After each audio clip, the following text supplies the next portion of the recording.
That's insane, and they even created a Guinness World Record with that, with the first car flying 15.3 meters and doing a 270 degrees barrel roll. That's insane. And the E-Pace looks quite good from Jaguar. It's the smaller SUV. It just comes with an engine up to 300 horsepower. Great job, Jaguar. We want to see more of that in the future. Moving on to Ferrari. I've read something a couple of months ago where the CEO of Ferrari said that they will never produce an SUV. Well, I can understand that. An SUV is not like a sports car, and Ferrari is famous for their sports cars. But for a car brand like Ferrari and even for Lamborghini, it's getting quite necessary to have an SUV because they are the best-selling cars. Yeah, that's how it is. And when you look at Porsche, when they brought out the Cayenne a couple of years back, the sales of this car just went up. Because it's a cool brand, everybody wants to drive a Porsche, but not a small 911 whatsoever. Lamborghini is bringing out the Urus next year. They are building a lot for that already. They are doubling the size in the factory.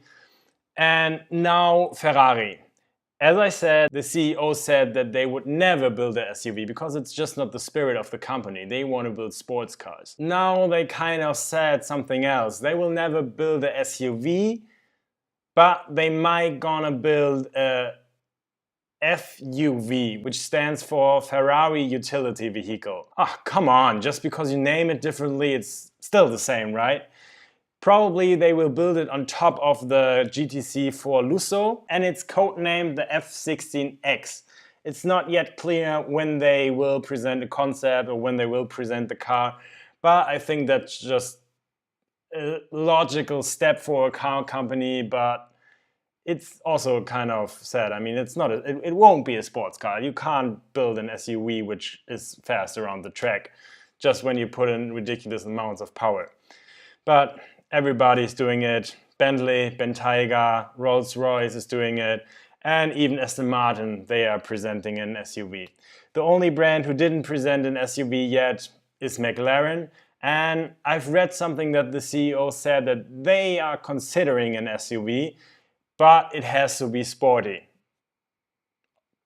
We will see what comes there. Staying in the SUV class or kind of truck class, Mercedes is finally filling up their missing car segment, the one they don't have in their portfolio, and that's a pickup truck. And they are saying about this new pickup truck that it's the first premium pickup truck. So I'm not into pickup trucks, I don't know how much premium the others are, but they try to lift it to a new level.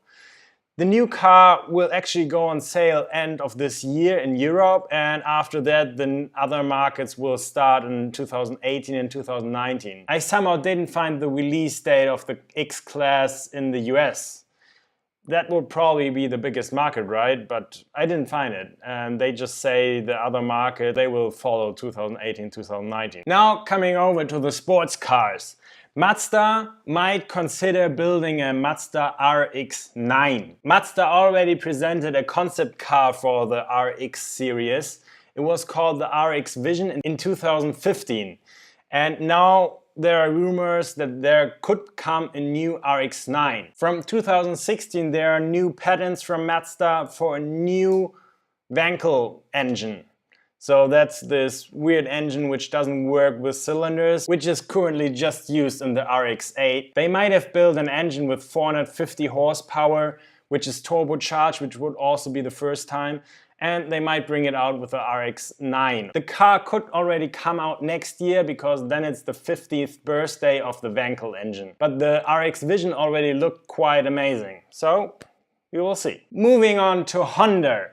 There are now rumors about a ZSX. ZSX, okay, that's a hard word.